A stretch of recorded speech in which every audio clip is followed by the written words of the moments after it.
V tomto návode si nastavíš dokumenty tak, aby sa tvoj podpis, firemné údaje, farby a logo tvojej poradne automaticky použili. Každý dokument je ihneď pripravený na odoslanie, bez ručných úprav a dizajnovej práce. Najskôr otvor nastavenia. Začneme nastavením podpisu. Otvor sekciu Profil. Vyber oblasť pre podpis. Podpíš sa myšou v prehliadači, prstom v telefóne alebo stylusom na tablete. Prípadne môžeš vygenerovať jednoduchý podpis. Ulož podpis a vráť sa späť do nastavení. Posun sa nižšie a otvor sekciu na firma.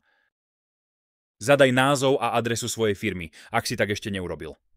Posuň sa dolu a doplň všetky povinné údaje, ktoré sa majú zobrazovať na tvojich dokumentoch. Napríklad vedenie spoločnosti, zápis v obchodnom registri, IČ, DPH a bankové údaje. Môžeš tiež pridať odkaz na svoje všeobecné obchodné podmienky. Ulož firemné údaje a vráť sa späť do nastavení. Teraz otvor sekciu Dokumenty. Nahraj logo svojej firmy. Akcentová farba dokumentov sa automaticky určí z loga. Ak chceš použiť vlastnú farbu, zadaj hexadecimálny kód.